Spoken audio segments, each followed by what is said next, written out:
नमस्कार, आपके साथ मैं हूं सुजाता कुकरेती और आप देख रहे हैं रिपब्लिक का डिजिटल प्लेटफॉर्म। आज हम बात करेंगे अरविंद केजरीवाल के फोन की। एक ऐसा फोन जो या तो अरविंद केजरीवाल को पाक साफ साबित कर सकता है या फिर वो ईडी को अरविंद केजरीवाल के खिलाफ सबसे बड़ा सबूत दे सकता है।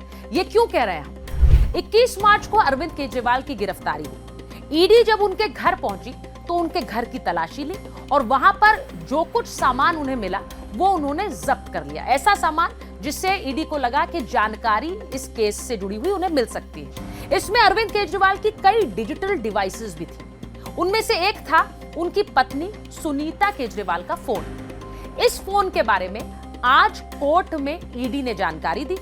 एनफोर्समेंट डायरेक्टोरेट का कहना था कि इस फोन का जो डेटा है वो उन्होंने रिट्रीव कर लिया है, यानी उसे हासिल कर दिया है। उस फोन में क्या क्या है, मैसेजेस क्या हैं, वीडियोस क्या हैं।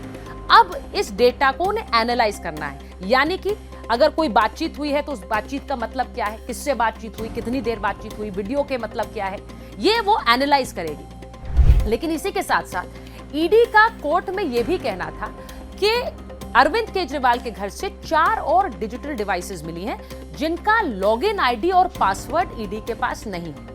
लॉगिन आईडी और पासवर्ड अमूमन जब भी आप कोई लैपटॉप पर काम करते हैं, कंप्यूटर पर काम करते हैं, तो आप अपना लॉगिन आईडी और पासवर्ड उस पर डालते हैं जिससे वो खुलता है। अब ईडी के पास अरविंद केजरीवाल की डिजिटल डिवाइसेस का लॉगिन आईडी पासवर्ड नहीं है, तो उन्होंने ये अरविंद केजरीवाल से मांगा है। केजरीवाल ने कहा है कि वो ये पासवर्ड नहीं दे सकते हैं और वो अपने वकीलों से विमर्श के बाद ही इस पासवर्ड को दे सकते हैं।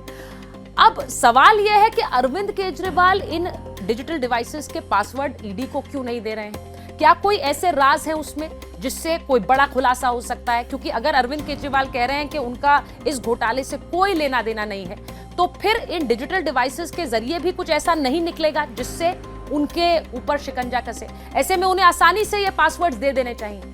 लेकिन उसका एक दूसरा पक्ष भी है कि अरविंद केजरीवाल मुख्यमंत्री हैं और दिल्ली से जुड़ी हुई कई जानकारियां उसमें हैं, वो नहीं देना चाह रहे हैं। लेकिन उनके पासवर्ड न देने से कई सवाल उठ रहे हैं। ईडी का कहना है अगर अरविंद केजरीवाल इन डिजिटल डिवाइसेस के पासवर्ड उन्हें नहीं देते हैं तो वो इनको ब्रेक ओपन करेंगे। ब्रेक ओपन यानी कि उनके पासवर्ड आईडी के बिना ही इन डिवाइसेस को खोला जाएगा और फिर उनसे डेटा रिट्रीव किया जाएगा।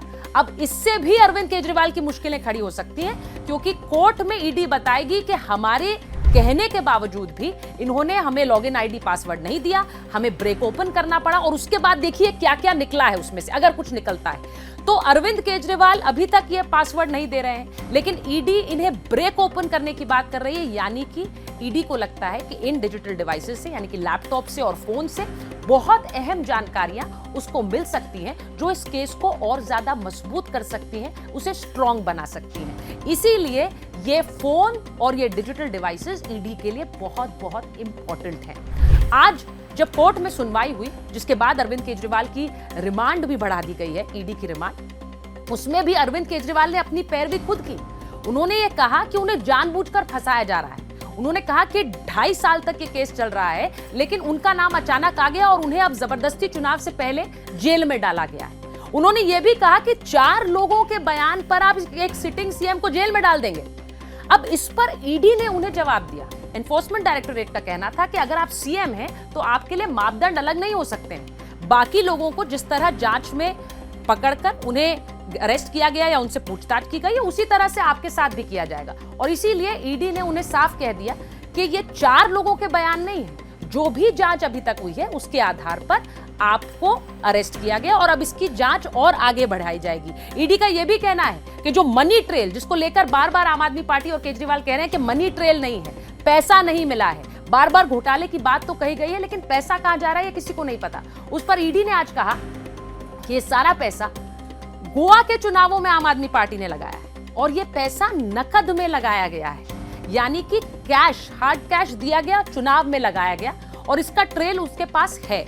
अब अगर ऐसा है, क्योंकि अभी तो रिमांड कॉपी में बहुत सी बातें ईडी ने कही हैं, लेकिन अगर इनको तथ्यों के आधार पर ईडी कोर्ट में रख पाएगी तो अरविंद केजरीवाल के लिए बहुत बड़ी मुश्किल खड़ी हो सकती है, क्योंकि ये मनी ट्रेल और उसी के साथ साथ डिजिटल एविडेंस, क्योंकि डिजिटल एविडेंस को अगर ईडी रिट्रीव करके कोर्ट में रख दे और उसमें यह तथ्य सामने आ जाए कि किसी साउथ के ग्रुप से, साउथ लॉबी से यहां आम आदमी पार्टी ने एक तरह का पैसा लिया और उस पैसे को इस्टेब्लिश भी कर दे एनफोर्समेंट डायरेक्टरेट, तो बहुत बड़ी मुश्किल आम आदमी पार्टी और अरविंद केजरीवाल के लिए खड़ी हो सकती है। और इसीलिए हम कह रहे हैं कि सुनीता केजरीवाल का वो फोन जिससे डेटा रिट्रीव किया जा चुका है, अब उसका एनालिसिस बहुत इंपॉर्टेंट कड़ी इस जांच की बन जाएगा, क्योंकि सुनीता केजरीवाल अरविंद केजरीवाल की गिरफ्तारी के बाद एक तरह से मीडिया के सामने आ रही हैं।